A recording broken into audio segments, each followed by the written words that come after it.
and welcome everybody again. Looks like we have a really great turnout. And I see in the participant list lots of familiar names, and I also see a lot of names I don't recognize, which is great because we're increasingly trying to expand the numbers of people that we reach with our webinar series. This is, I've lost track now, maybe the fourth or fifth one we've done in a series dating back over a year, covering a variety of different topics that are relevant to the Chehalis Basin Strategy. Some of the more recent ones we've done have been about the Skookumchuck Dam, and I see a few of you on here that were on that one as well. We're hoping to be able to continue providing these on a more regular basis, and we'll be bringing some more new topics. But tonight, we're here to talk about climate change and flooding in the Chehalis Basin. So without further ado, Nat, if you want to pull up the presentation and go to the next slide, please. I want to introduce our speakers for this evening. We have two great presenters for you tonight. The first one is Nat Kale, who is with the Office of Chehalis Basin. He's a program manager for us and a senior planner. He's been with us for about a year and a half. We're extremely lucky to have Nat on our team. He wears many, many hats, including as our lead planner and managing our aquatic species restoration plan work. Nat has a master's degree in urban and regional planning. During his professional career, he's been a watershed planner for a local watershed district in Minnesota. He's worked as a water resources technician, collecting and managing water data and coordinating local government water programs. Nat's also served as a municipal stormwater permit writer and as a business lead for the Washington State statewide water permitting database. One of the best things about Nat, though, is his ability to explain lots of technical and scientific stuff in ways that non-technical and non-scientific folks can understand.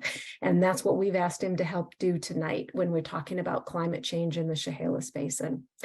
Our other presenter tonight is Kevin Hansen, who is a county hydrogeologist for Thurston County, which includes a portion of the Chehalis watershed. Kevin has decades of experience with hydrogeology and water resource evaluations, as well as with environmental remediation, not just in Washington, but around the United States and internationally as well. He's a licensed hydrogeologist in Washington, and he holds a master's degree and multiple professional certificates. We invited Kevin to join us tonight, not just because of his extensive academic qualifications in this arena and his extensive professional experience, but because he too has an outstanding reputation as a public educator. He gives lots of public presentations to explain sometimes challenging and complicated subjects around water. And so we're really excited to have both of these speakers tonight. I hope you picked up on the theme here that one of our goals, our primary goals tonight, is to make what can be a sometimes really complicated and in some situations and settings, even controversial subject, really accessible to you tonight as an audience. So, you know, there's a lot of science behind climate change. There's a lot of myth. There's a lot of debate and politically charged discussions. What we're really here to do tonight is to talk to you about what we do know about what the science is telling us that the future of the Chehalis River Basin could be facing as a result of climate change.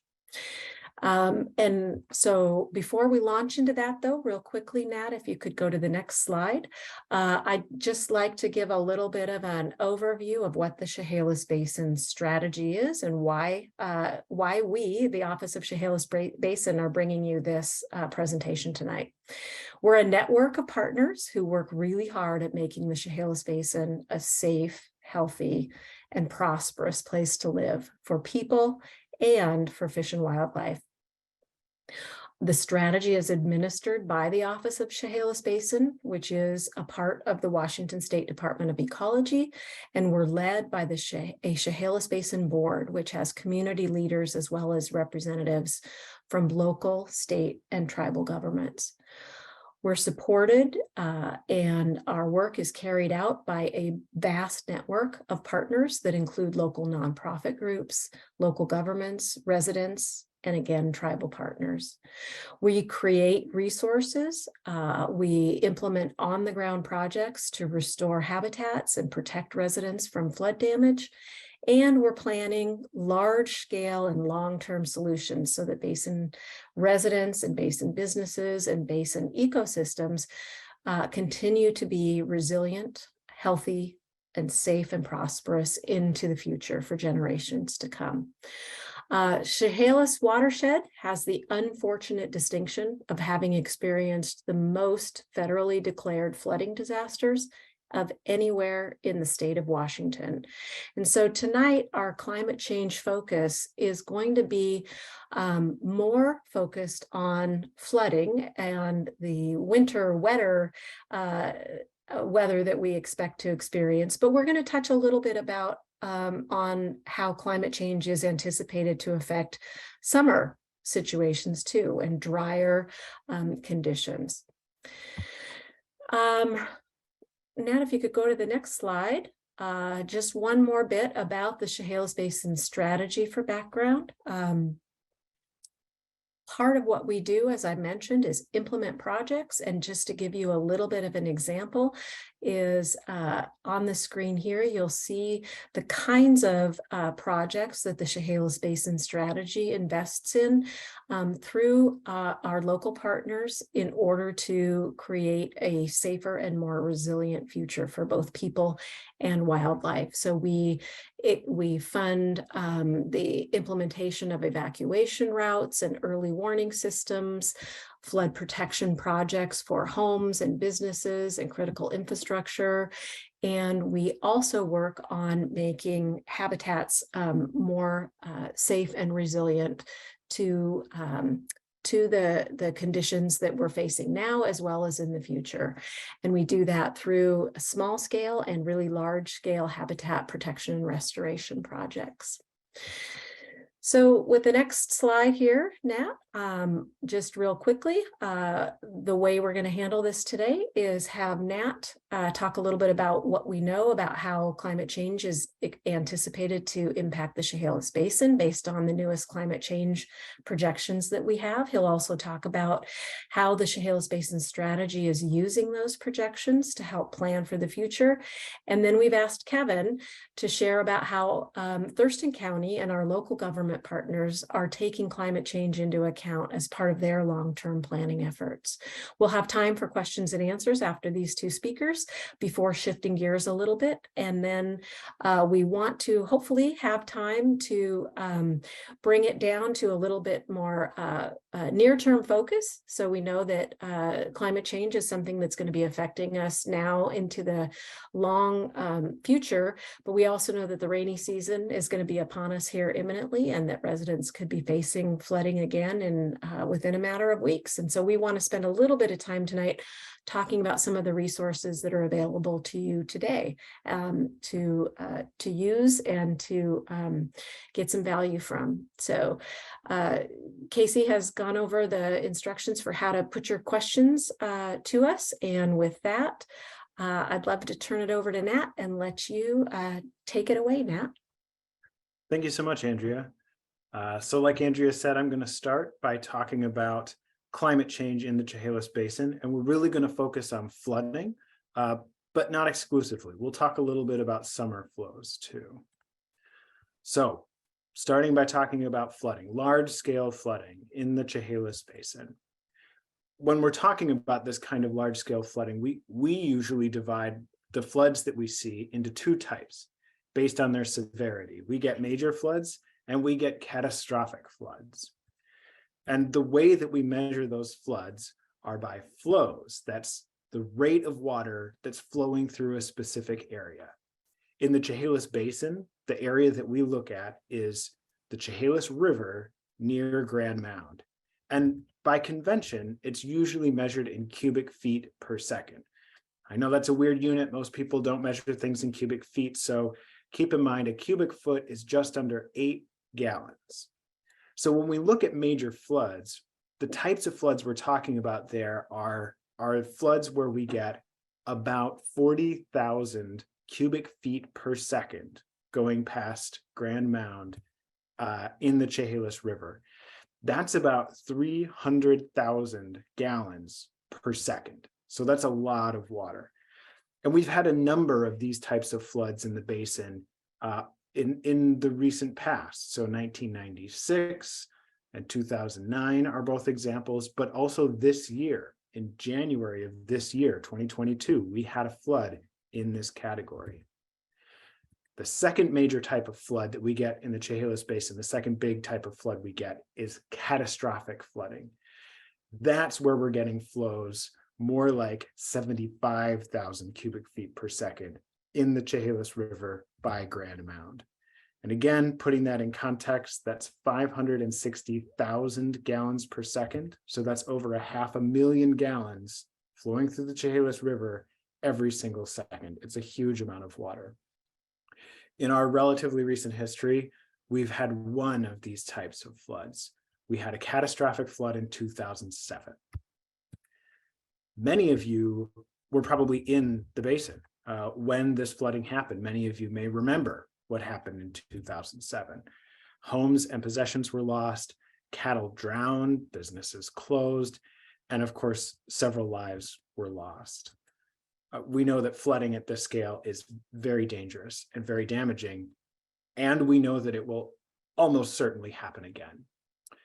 We also know from climate models that summers are getting drier and winters are going to get wetter. And that's going to mean more floods and worse floods.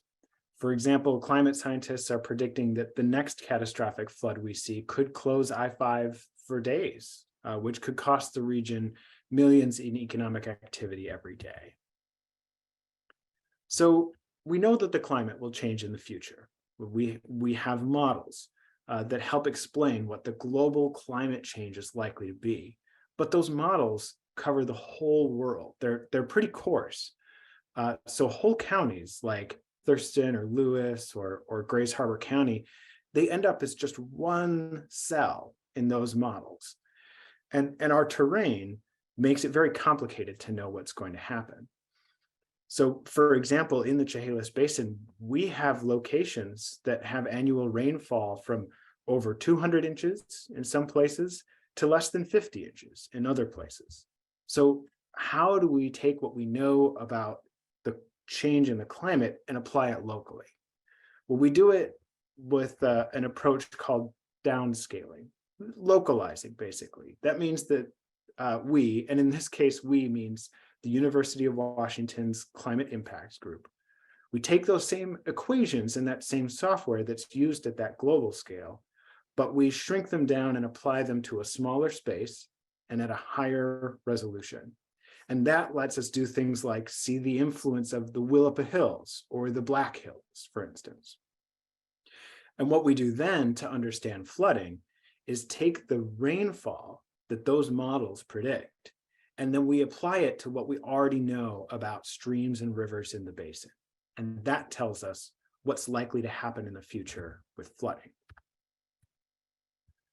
So currently, we generally expect somewhere around 14 major floods during every 100-year period.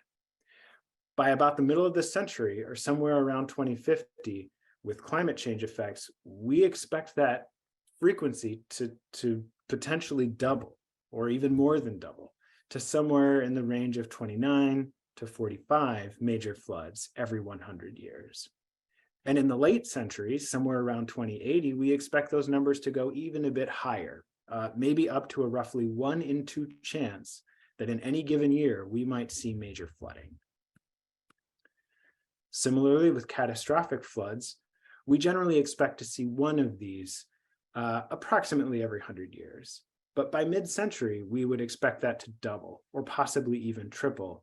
And by late century, so again, 2080, we could be seeing 10 times as many catastrophic floods. These are new projections that we've gotten from the University of Washington Climate Impacts Group, and they show us that the increased participation as a result of climate change is likely to increase the number of flood events.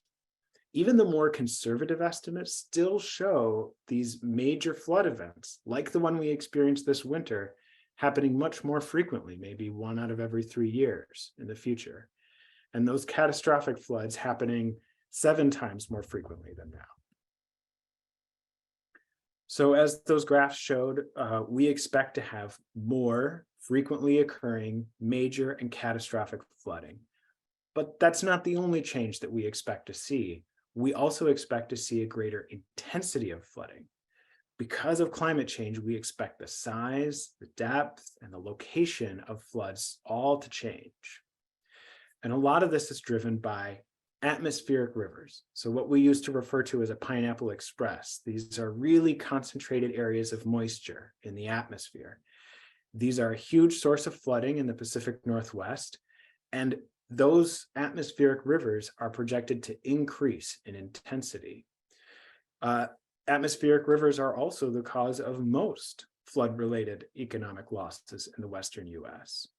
And just in general, not even specific to our basin, it is projected that by late century, the total amount of flood damage loss in the Western United States could double or even triple. So while this webinar is mostly focused on flooding, we also think it's important to show the flip side of that coin, which is that in the summer, climate change is going to lead to less water in the basin's streams and rivers. This can have a few impacts. It can lead to low water levels, can lead to water curtailments, and have done in recent years. Water curtailments limit how much water a user can pull from streams or rivers in the basin. And that's a major challenge for healthy and sustained growth in the basin. It's a big problem for farmers who rely on irrigation and businesses who rely on a regular supply of water for their business needs. Low water levels also lead to warmer water temperatures and just overall less healthy conditions for salmon and other extremely important species whose populations are already threatened. So low summer stream flows are an important part of the puzzle that our aquatic habitat restoration projects are beginning to address by restoring vegetation and restoring natural stream flow processes that help rivers retain their water more during the summer months. And one of the groups that we work with, the Chehalis Basin Partnership, has definitely taken a lead in working on this important low flow issue. And this challenge is really going to require our communities to get smart about how we allocate water and how we use water, especially during the dry months we have in the summer. So because we know that we have more frequent major and catastrophic floods in our future, we know it's very important that we plan accordingly and that we have long-term solutions in place that are effective in the face of these big flood events. And this is one of the main focuses of the Chehalis Basin Strategy, both planning for these future floods and planning how to restore aquatic habitat over the long term in a way that builds more resilience for salmon and for other aquatic species. The strategy, the Chehalis Basin Strategy, balances a need for solutions right now, as well as solutions to protect people and fish for generations.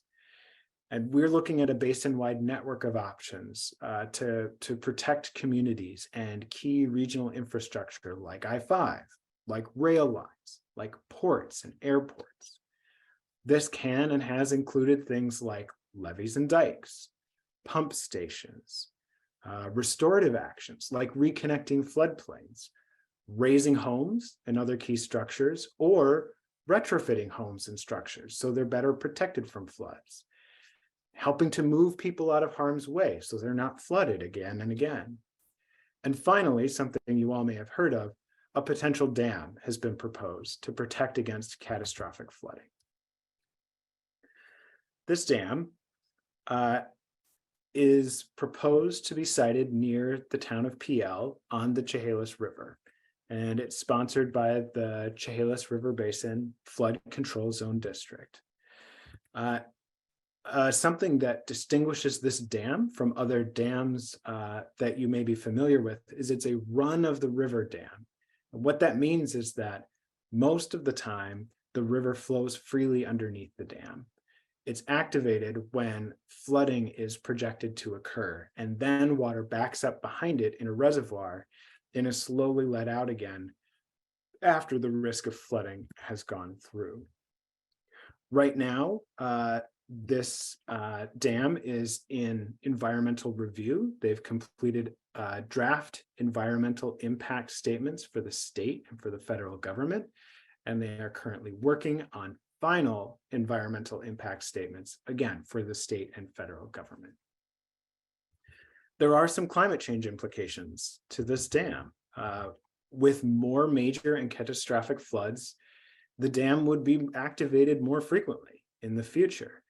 And that could amplify concerns about the negative impacts to fish and the environment that could be imposed by a dam, because the reservoir would fill more frequently.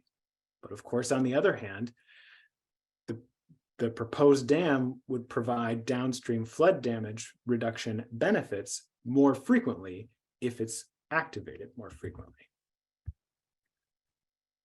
So that leads us to the other question, which is, what can we do that isn't a dam? And the answer to that is what we're working on, called a local actions non-dam alternative, or LAND. It's the acronym we've come up with. This is a proposal that's led by a group of local residents, environmental experts, and tribal representatives. And it can include a variety of options, including voluntary relocations and buyouts, elevations and floodproofing of homes and businesses, potentially levees, new channels for diverting water in high flow, storage basins, reconnection of floodplains. So a lot of the stuff that we've talked about before that we're already doing, plus more on a larger scale. Now, recently, the Chehalis Basin community members met back in May of this year to establish the shared values that will serve as a foundation for this land proposal as we're exploring alternatives. And the steering group for that land and the consultants that support them are developing alternatives and early recommendations that are going to be shared with the Chehalis Basin Board by the end of this year or early next year. By early 2023, we anticipate we'll be looking for public engagement and input. So the Chehalis Basin Strategy partners closely with local governments to design and construct the best and the most effective projects that we can to protect people and communities from flood damage based on the community's goals and needs. And to that end, you're next going to hear from Kevin Hansen, who, as you heard, is a hydrologist with Thurston County. The floor is yours, Kevin. Take it away. Okay. Hi, everybody. Nat, thanks for that. This is obviously a super important topic. And I'd like to start off as I switch over screen control here. And Casey, let me just make sure I get this right. You can confirm that, in fact, I get the right screen. There we go. And You're good. Casey, can you tell me if that's showing up? Yep, I can see it. Okay, good. Good. I've got several words here that you don't see in the same sentence very often. Climate change, forestry, and flood control. Now, how in the world are those related? And I'm going to take a different tack. There's a lot of information out here. A lot of it is recent. And I want to start off by pointing out an article that appeared in the BC News in British Columbia, where the BC government had agreed to pay $300,000 to a couple who said that logging had flooded their property. Oh my. Now, this caught my attention because Thurston County deals with complaints about flooding coming off of logged properties. It's just a fact of life for local government. But I want to ask you a question about this because I think it's an important question. Why is this water down in the valley around their home? And you may say, Kevin, that's stupid. Water flows downhill. But the answer is not that clear. Ask yourself, why is the water down in the valley? All right. And we'll come back to why. And I think you'll find some interesting insights there. So I want to take off from where Nat was describing climate change as driving more flooding and more droughts. And I want to describe why you would have both. Now, think about this. Why would you have more flooding and more droughts from the same effect, right? More heat. Well, it seems counterintuitive at first, but I'm going to use my hands here. It's because the wintertime flow goes up, and that means the water is gone. It's not there in the summer because it flowed off in the winter. So the wintertime flows go down. So the UW Climate Impacts Group work here is just stupendous. And I hope Guillaume Manger, if you haven't talked to Guillaume, he's very approachable. He was the principal investigator of a lot of the work that we rely on now for this forecasting. And his website, their website, I'm sorry, it's UWCIG, Climate Impacts Group at the University of Washington, is just a cornucopia of resources. I urge everyone to go there, particularly if you're in municipal government. Their website's great. They have analysis tools like this. This is a screenshot of one of their pages. They have some incredible ways of seeing the data. And if you're a tech geek like me, you'll look at this and you'll go, wow, look at those red dots that show the average here of projected 100-year storms. Now, everybody uses 100-year. It's easy to say. It really means something more specific. It means that there's a 1% chance of that storm returning. So people laugh and go, wait a minute, how come we got 3 100-year storms in the same year? And that's why. It's because if the storms are more frequent, they're popping, bang, bang, bang, you can get more flooding than just every 100 years. So we want to get past that misnomer and say, darn it, these things are going to be hitting us harder and faster year on and year on. And we know what's coming at us.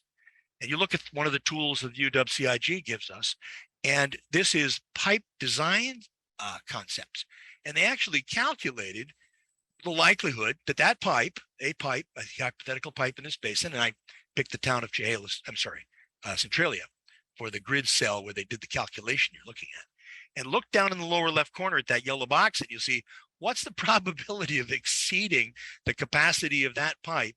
Well, it's 100%. That pipe's going to be overwhelmed before it wears out. And that has bearing on the cost of public infrastructure. This stuff is extremely expensive. All public works associated with stormwater are fantastically expensive. And that begs the question, how can we reduce the cost of constructed public infrastructure? Is there some way of using natural infrastructure, the land itself, to help us with avoiding some of the extraordinarily high costs of public infrastructure? And it's a serious problem. If you look at these two graphs, these look at the 2040s and the 2080s, and the nearest basin in this analysis was Nisqually here. And in both cases, we're looking at 21 to 25% more peak stream flows by 2080. I mean, this is going to hit us harder and faster going forward for the foreseeable future. And a lot of that is built in, no matter what we do with carbon right now, even if we have major successes, the built-in heat storage of the current climate system means that we're going to get these effects. So, and I'll tell you what's happening more specifically in just a second. If you look at the other end of the curve, remember, because the water ran off in the winter, the summer means we get drought. In other words, the total water is about the same. It just, the timing shifted. So the winter flows are high and the summer flows are low. And that's why we're going to get more droughts, more dry streams, and the fall salmon run is going to have a very difficult time going forward. We're going to have to look seriously at how to keep stream flows high enough to allow the run to get where it needs to go. So Thurston County, like many counties, operates an extensive network of monitoring systems. In this case, I'm showing temperature at a gauge just leading off of Black Lake, which is, you know, it's out of the basin for Chehalis, but it gives the idea of, you know, the kind of data that the county has access to. And most of the counties have similar networks. So let's look at something. Does anybody think that the academic work done by University of Washington Climate Impacts Group or any of the other massive research institutions that are dedicated to analyzing this, does anybody think it's just academic? Well, okay, let me talk about today, okay, in our county today. We have the longest dry summer on record. It's about to end on Friday. Please, if we get rain. Wildfire smoke is in everyone's faces. I'm suffering from a froggy throat in part from it. Many people you know are already suffering from it. Wildfires are one of the ways you see climate change. So as we expect more and more fires to take out that sort of vegetation overhang that's built up because of changing climate, we're going to see summers like we're having now happen more and more frequently. We already have shorter, wetter winters, just as UW predicted. We already have longer, dry summers, just as UW predicted. We already, now, today, had 7 lakes under warning and hazardous algal blooms that are badly exacerbated by rising temperature. Almost every surface water monitoring station in our county shows increasing summer maximum temperatures, and many of our monitoring stations in surface water showed late summer water temperatures dangerous for salmon. It is not a good situation. So I wanted to share with you something which I'm very excited about, and it involves the benefits of forests and the multiple benefits. Because remember, if you're talking to a public audience, wise use of public funds means we have to assert many benefits. It has to not only prevent floods, it has to also help with a host of other things. So let's look at the benefits of old forest. And I'm going to show you a really crazy graphic here. Look at this thing. Oh, so old school, I can't tell you. But it shows something I need you to see. Look at this row of sketchy trees here sitting on the ground surface, lots and lots of dense trees, and the blue line represents the groundwater surface. So what I've done is I've sliced open the earth, and I'm showing you a layer cake cutaway of what some of the features look like in a natural groundwater system. So in this case, we have a little bit of runoff happening here and a lot of big groundwater flow feeding a stream. And in the natural system, that stream is steady flow, it's cold water. And so here's my second question for you. In addition to why is the water in the valley, second question is, why is the stream cold in August? If it's so hot outside, why is the water cold? And the answer is because the cold winter flow moves down and discharges from that creek, and that makes the water cold just when the fish need it in the fall, because it was winter water.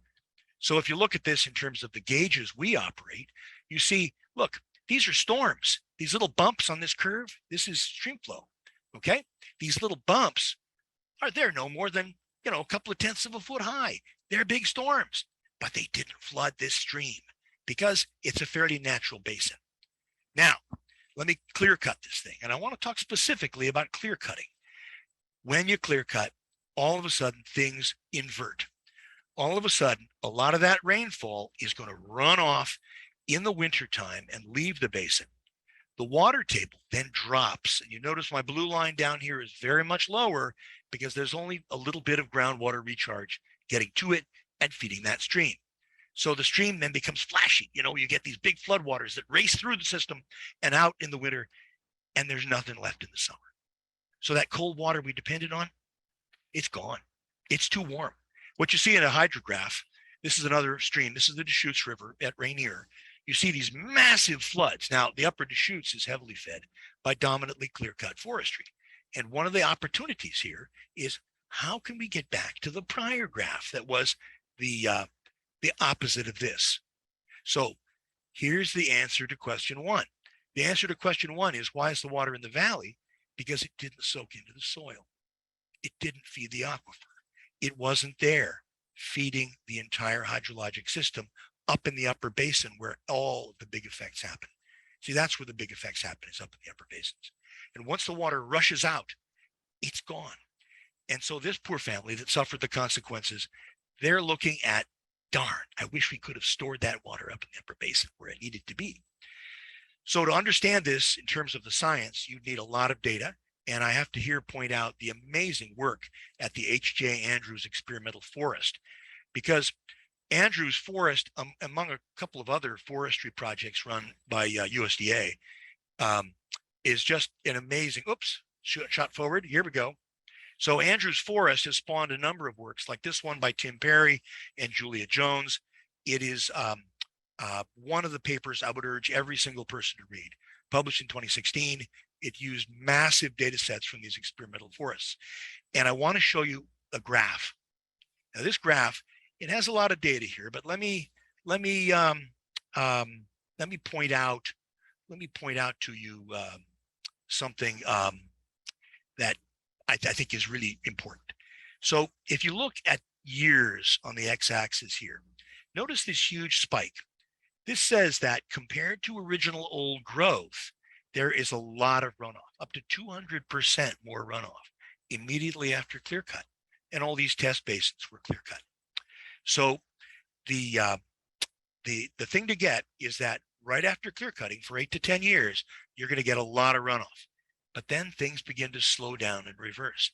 Because after the forest is replanted and begins to regrow, the young trees are evapotranspiring. They're sucking up enormous amounts of water.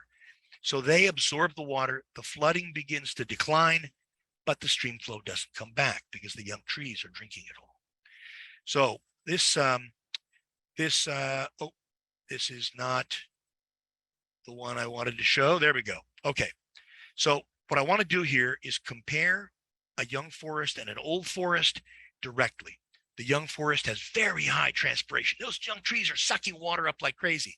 But the old forest next to it, this is slowly gathering water, and the trees have slowed down. They're still taking up carbon like crazy, but they are really supporting strong stream flow. So let's come back again and look. Remember, this is the natural condition with lots of big groundwater, slow, steady streams, cold water flow, versus clear cut when we have big runoff, floods, and a much lower water table. So the key takeaways here are that older forests store huge quantities of water. Clear cuts can cause big increases in runoff initially, and the regrowing trees can starve a lot of the stream flow thereafter. So old forests really have multiple benefits. And this is important, when you're talking to politicians asking for money, you want to be able to show lots and lots of benefits to habitat, benefits to stream flow, benefits to flooding. Because remember, what I've just asserted was that all that floodwater that got that poor family in DC might have properly been stored in the soil itself. That's the opportunity. So I wanted to share with everybody something that's incredibly technical, and I'll try to make it sound fun, which I think it is because I'm a data geek, right? So could we store water in soils to reduce flooding, and could we calculate the effects? And I believe the answer is absolutely yes. And today we have on the call a gentleman named Larry Karpak. I hope Larry gets to chime in with a question later, because the work that's been done on modeling and simulating the effects on hydrology and stream flow has been just nothing short of remarkable. They actually got a gamers board, a high capacity gamers board, to process enormous quantities of data, and got some spectacular results out of it. So what I'm going to say is that we have a lot of the basic data sets. We have LIDAR and stream gauges and precipitation, land use, geology, rooting depth, tree information. And yes, the models exist. Two examples I think are important to share. One is that the USGS has already done quite a bit of modeling work. This is a model they did called soil water balance, where we look at the upper Chehalis, upper Chehalis, part of it, not the whole thing. And we look at what might produce runoff or not. And that's important. And then we have the calculated output, which is groundwater recharge. Now in this world, in my world, when I see green here, I know that that basin is producing a lot of good, steady stream flow. But when I look at this, I see a lot of brown. And brown here means that the basin is it's running dry. It's not getting the kind of recharge that we need. And that's a shortfall that maybe different forestry practices could help. So is there a way to test that? I'd say yes. This is, let me go to here. This model is called Velma. It is run by the US EPA. It really does a good job looking at all kinds of the processes that we need to look at. And it looks at local microscale processes, watershed processes. And I'm not going to go into the boring details, but what I want you to get is that, let me get through here. It does a pretty darn good job simulating forests like ours. They've used it in this area, and the comparison between the blue and the red lines here for folks that do modeling, this is a pretty good fit. So a good fit means we have the ability to calculate what the outcome would be from the land options. So the land options here need to be quantified. We need to put costs on them. Costs are crucial for feasibility studies and for government decision making and for public funding decisions. So there have been some attempts, and I think we need to go much further here, much more aggressively, to model and test these options so that we know what might be possible. Now, I'm going to point out an example from the Nisqually Community Forest because they've proposed a sort of a comprehensive package of benefits associated with protecting and managing long-term forestry. And I think it's one of these examples that's worth noting. You know, they're talking about longer tree rotations, but continuing forestry. And please, let me be clear about that. I'm not talking about stopping forestry. I'm talking about changing how we do forestry. And in particular, the cut method, to me, we could really take a hard look at clear cutting and figure out maybe a better way. You know, you hear a lot about strip cutting or selective logging. I think there are opportunities there, and we ought to take a harder look at them and test the outcome and find out what might happen, what might be possible. So I took a long stab in the dark and very roughly did some paper math just to figure out, you know, hey, could something happen here that's beneficial? And very roughly, how much land would we need if we converted or allowed some of these forests to get older? And I assume 6 inches of water over 130,000 acres. I mean, these are all the technical guts you see in the left. But the bottom line, if we got older forests over about 1/3 of the upper Chehalis, I believe we could store an equivalent amount of water to the water being proposed behind the dam, which was about 65,000 acre feet. Now, of course, this is back in the envelope stuff.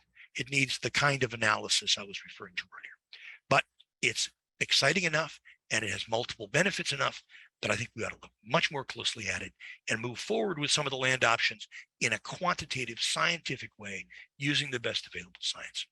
So I'll end with that and take questions.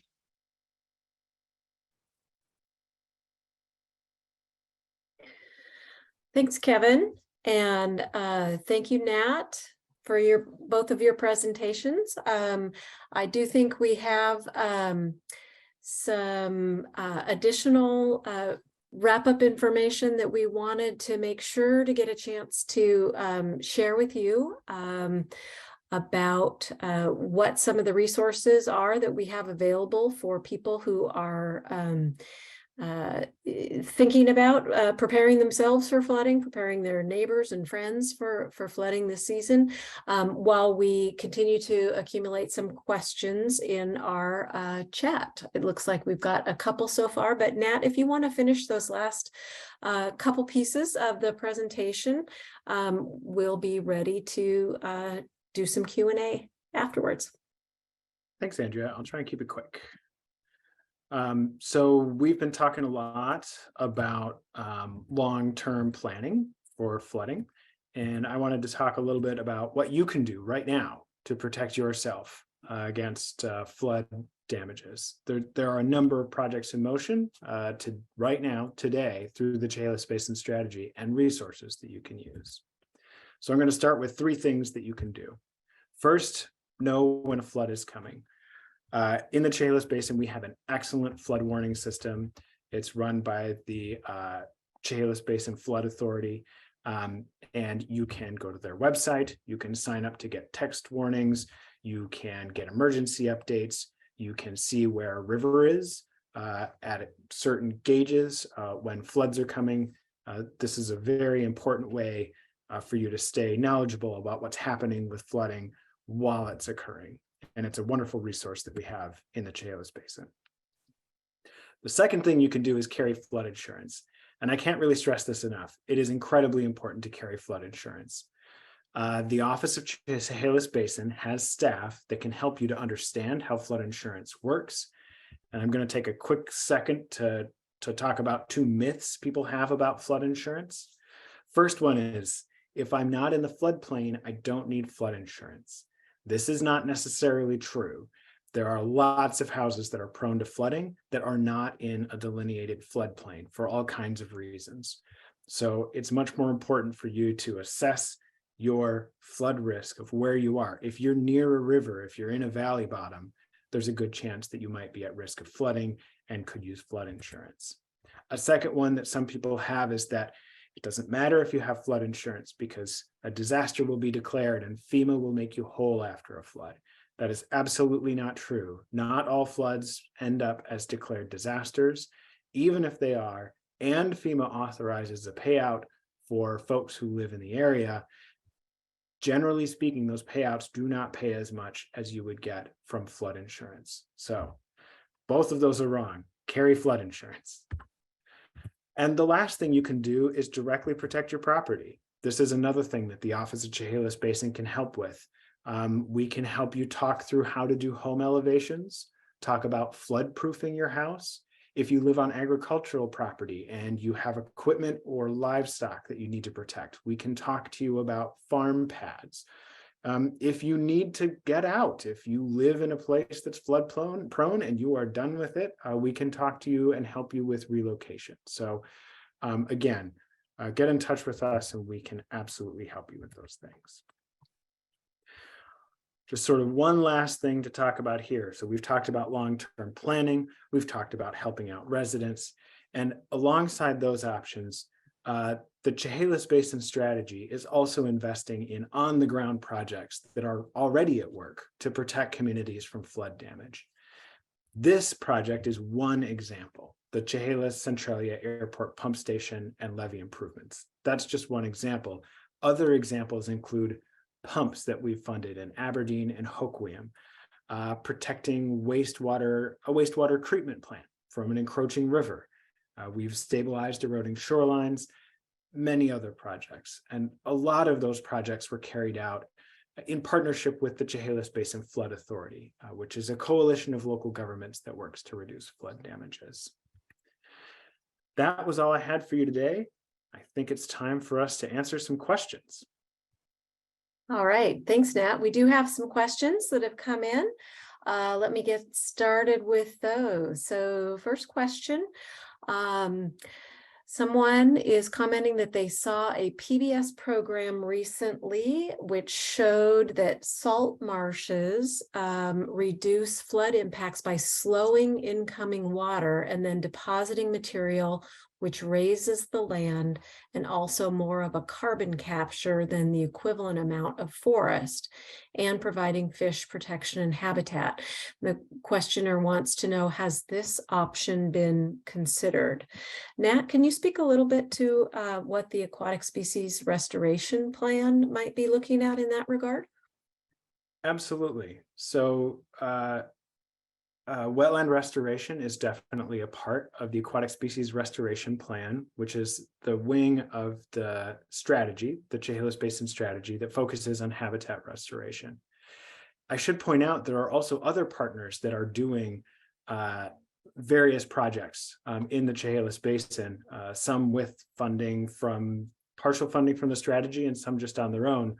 One of the really cool projects that happened recently was done by a partner of ours, but not with strategy funding, right off of Grays Harbor, where they reconnected some old habitat that had been cut off by a rail line. And that is very similar to what you're talking about. You were talking about creating salt marshes. This was recreating estuary habitat. Definitely has benefits for aquatic species as far as mitigating flood impacts.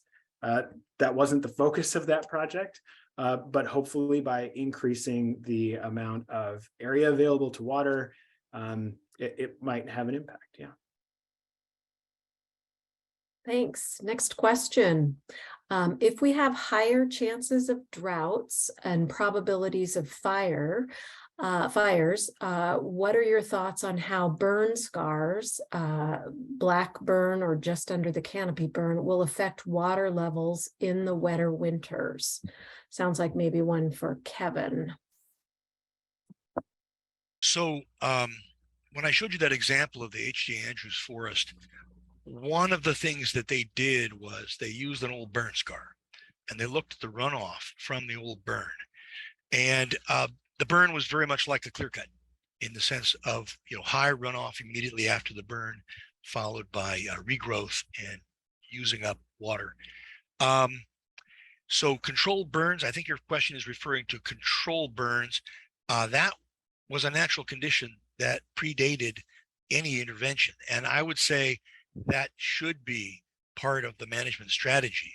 I know that's already part of forestry practices, and I don't want to speak to that. I'm not a forestry professional per se. So I'd say that should be considered. Anything that recreates natural patterns and recreates natural vegetation should be kept in the table for consideration. Thanks, Kevin. Next question for Nat. Can you speak to a little bit about how much money is available in 2023, next year, to assist people move out of harm's way and or to elevate their homes? Well, our board has not adopted its budget yet. So we don't have an answer for how much money might be available in 2023 or 2025 yet. What we do know, what we can say is that we will have expertise available to help people.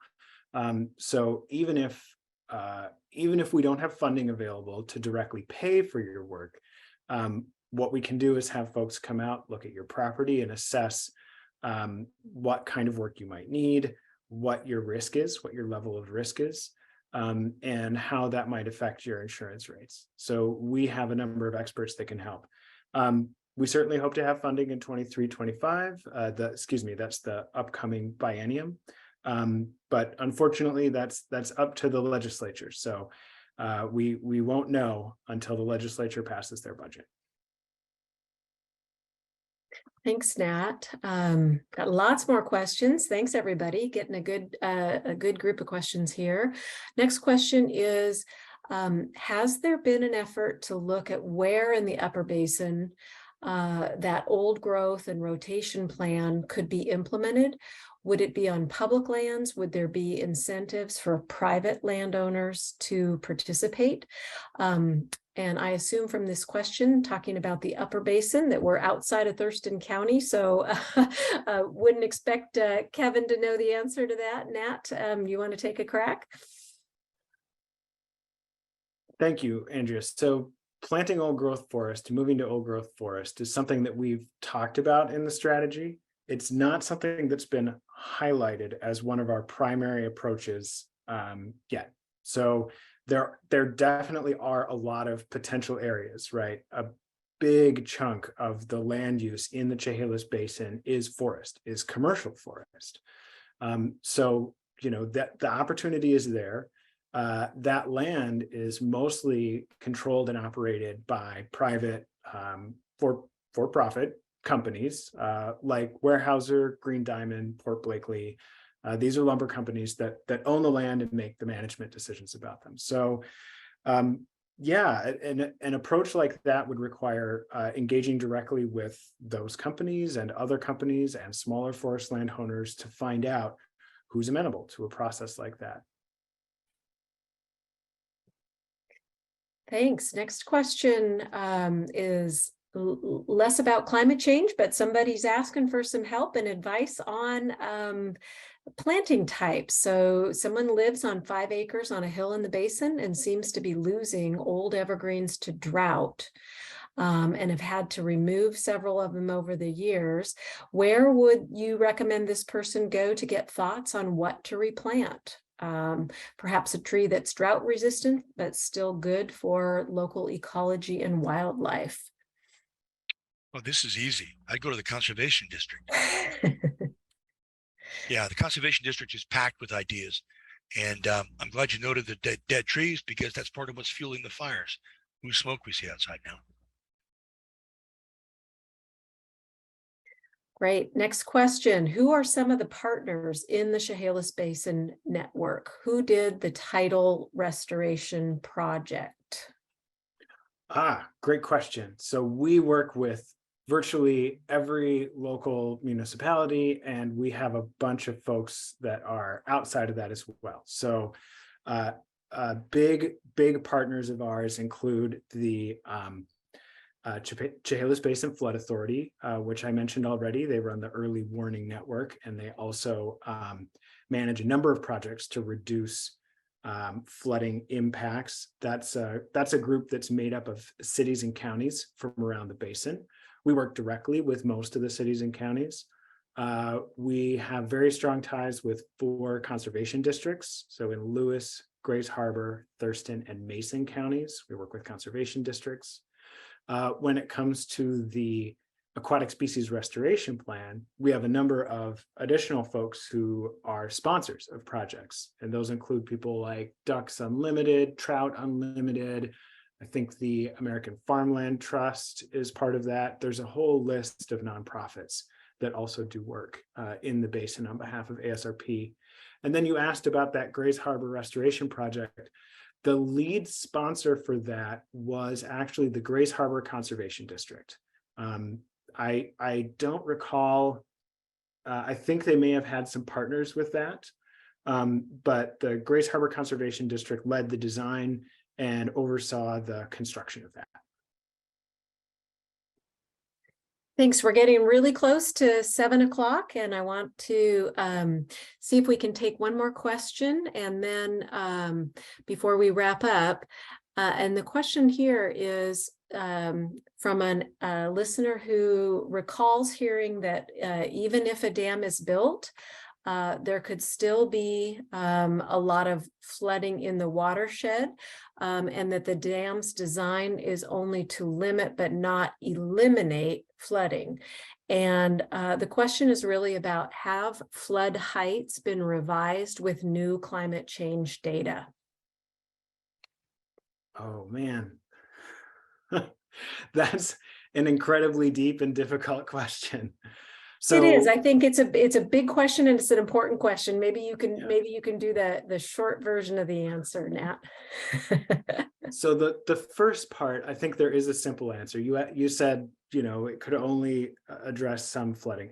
That's true of any solution to flooding. There is no way to completely eliminate the threat of flooding. And that is definitely true of the proposed dam. There are floods that it would not be able to hold back. And the dam is situated near PL, which means there are parts of the watershed that it doesn't cover. So in 2007, a lot of the water came from that part of the watershed. The dam that's situated there would do a good job of holding back a lot of that water. But there are lower parts of the basin that the dam wouldn't protect nearly as well. There's water that comes out of tributaries like the Skookumchuck or the Newaukum, or the Satsop. And those are rivers that wouldn't be in any way addressed by the dam. So yes, the dam definitely has limitations. There was a question about whether flood elevations have been revised based on climate change data. So the short answer to that is no. FEMA, which is in charge of setting those flood elevations, currently does not use climate change data in setting flood elevations. That said, we have done modeling to look at what likely flood elevations would be under different climate change scenarios. And we do use those in our planning and modeling efforts. So even though the formal FEMA floodplain does not account for climate change, a lot of the work that we do does. Yeah, thank you, Nat. So just to be clear and reiterate that we at the Office of Chehalis Basin and the work that we're helping to fund does take into account some of those new projections for what future flooding and floodplain extents and depths and frequencies will look like. And we're making that information available to the decision makers that we work with. So the Chehalis Basin Board, our local government partners, the legislature. But what Nat is referring to is that the formal floodplain and the flood maps that are prepared by the federal government through FEMA is not necessarily using that same updated climate change information. So it's a little bit of a mixed answer there to your question. So I'm realizing that it is after 7 now, and we've had lots of questions. I see that we still do have a few more questions. I want to make sure to call out that the Lewis County Emergency Management Department is hosting their annual flood meeting at Jester's Auto from 1 to 5 p.m. on November 3rd, which is open to anyone who is interested. Thanks for whoever shared that information. And I also wanted to remind you all that we put into the chat our next flood informational webinar is scheduled for the evening of November 2nd at 6 p.m., where we'll focus on the flood warning system and how you can make the best use of that to help prepare yourselves and your families for upcoming rainy season. With that, I'd like to make sure that you all know that we will continue to look through these questions that have come up. And if there's anything that we can get back to you on easily, we will try to do that. I'm not sure we're going to be able to answer every question that came in, but we have appreciated the opportunity to take the questions that we could this evening.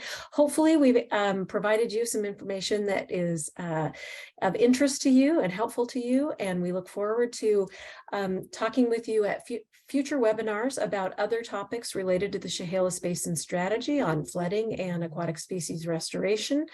So stay tuned for more upcoming events. And with that, I want to say thank you and have a great rest of your evening.